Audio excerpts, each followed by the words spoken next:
ఆధ్యాత్మిక రామాయణ మహత్యం. ఒకానొక సమయంలో నారదుడు బ్రహ్మలోకము చేరి భక్తితో నమస్కరించి భూలోకంలో మానవులపై దయతో బ్రహ్మదేవుని ఇలా ప్రార్థిస్తున్నాడు. మానవులు వారి పుణ్యకర్మలను వదిలి పాపకర్ములై దురాచారులగుచున్నారు. ఇతరులను నిందించుట, పరస్త్రీ వ్యామోహంలో పడుట, పరుల ధనాన్ని ఆశించుట, ఇతరులను హింసించుట, తల్లిదండ్రులను ద్వేషించుట, బ్రాహ్మణులు వేదములను అమ్ముకొని జీవించుట, క్షత్రియులు వైశ్యులు స్వధర్మములను విడిచిపెడుతున్నారు. శూద్రులు బ్రాహ్మణ ఆచారములందు ఆసక్తులగుచున్నారు. స్త్రీలు భ్రష్టాచారులై తమ భర్తలను నిర్భయముగా అవమానిస్తున్నారు. వీరందరికీ భూలోకంలో సద్గతి ఎలా లభిస్తుంది అని వినయంగా బ్రహ్మదేవుని ప్రార్థిస్తాడు. అప్పుడు బ్రహ్మ నారదుని మాటలకు తృప్తి చెంది ఇలా వివరిస్తున్నాడు. పూర్వము పార్వతీదేవి శ్రీరామతత్వమునందలి జిజ్ఞాసతో పరమశివుని వినయముతో ప్రశ్నించింది.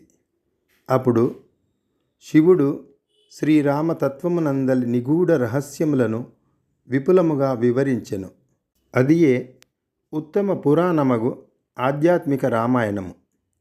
ప్రపంచమునందు ఆధ్యాత్మిక రామాయణము ఆవిర్భావం కానంత వరకే బ్రహ్మహత్యాది పాపములు లోకములో వృద్ధి చెందును.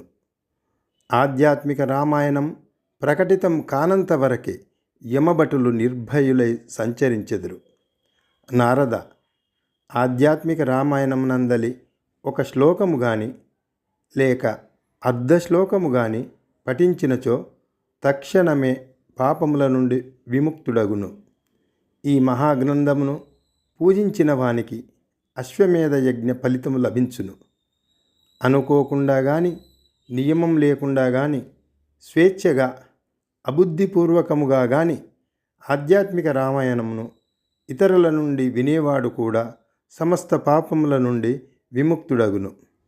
అంతేకాదు, ఏకాదశి పర్వదినమున గాని శ్రీరామనవమి రోజున గాని ఉపవాసముండి భక్తిభావంతో పఠించువానికి కురుక్షేత్రం వంటి పవిత్ర స్థలంలో సంపూర్ణ సూర్యగ్రహణ సమయమున అనేక సార్లు వ్యాస సమానులకు బ్రాహ్మణులకు తనతో సమానమైన ధనమొసగుట వలన లభించు పుణ్యము లభిస్తుంది. ఇందు ఏమాత్రం సందేహం లేదు. మునీంద్ర, ఆధ్యాత్మిక రామాయణములో రామగీతా మహత్యము శివుడు మాత్రమే పూర్తిగా ఎరుగును. అందులో సగభాగం పార్వతీదేవికి తెలియను. దానిలో సగభాగం అనగా 4వ వంతు మాత్రమే నేనెరుగుదును. నారద, శ్రీరామగీత నశింపచేయలేని పాపం ప్రపంచములోని సకల తీర్థములు సేవించుట వలన కూడా నశింపవు. శ్రీరామగీత పఠనం వలన సమస్త పాపములు సమసిపోవును.